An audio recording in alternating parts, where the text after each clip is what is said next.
All right, so let's review. We started with conflict. Someone wants something badly, but they have trouble getting it. From there, you add a plot, exposition, culmination, resolution, and together those create a story, a standalone story or a storyline, a plot line. And when you design a conflict and a plot, you're designing it for the audience. That's the text of the story. It's what goes on your page, which will hopefully go on the screen or on the stage. It's the stuff that actually happens in the story, and anyone who's paying attention will know that it's in the story. Now, into that conflict and plot, you can design a bonus storyline called an arc. The arc is basically just another plot line that gets added into the subtext of your story. The arc is for the character. It's not for the audience. The story is for the audience. The arc is for the character. You're seeing the story from the character's perspective as if this stuff was happening to you. And you're asking yourself, how would this story change my protagonist's personality? How would it change their behaviors? How would it shape the way they experience the rest of their life? So the conflict and plot are the text of your story, and the arc is subtext. It's psychological subtext. It's subtext from the protagonist's perspective. Well, it turns out you can design yet another bonus plotline in the subtext of your story. And this plotline is not for the audience, and it's not about the character. It's about you, the storyteller. This plotline is called theme. Theme answers the question, why are you telling me this story?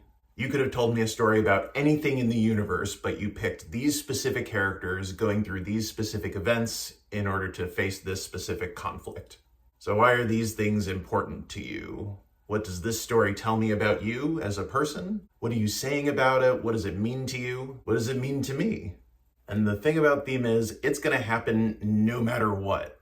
You can put it in intentionally, and I think you should. You should be mindful about it, because even if you don't put it in intentionally, it's going to get in there. For example, J.R.R. Tolkien, who wrote The Lord of the Rings, he served as a soldier in World War I. He was in the trenches during combat. I think I read his friends and compatriots were killed in front of him. And he survived the war, and he went on to write The Lord of the Rings. And historians who read Lord of the Rings can't help but compare and contrast J.R.R. Tolkien's book to what it must have been like to fight in World War I.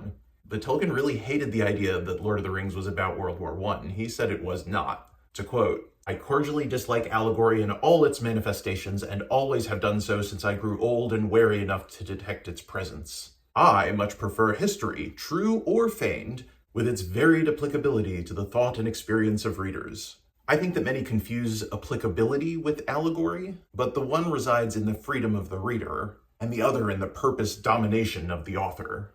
And okay, nobody likes a theme that punches you in the face, but nobody likes to be punched in the face. If you use theme for something other than punching the audience in the face, it's fine.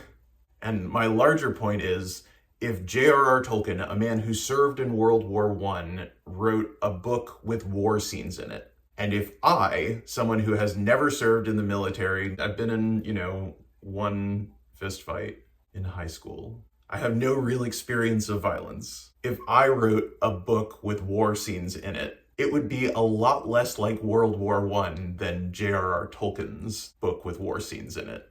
You, the storyteller, are shaped by your experiences, by your observations, by your beliefs. So when you're designing a story, when you're deciding what a conflict is to you, you're going to be telling the audience so much about what matters to you and what you think about the world and what you think about yourself and what you think about what's happening to these characters. So scroll down and I'll tell you about a practical way that I like to think about theme.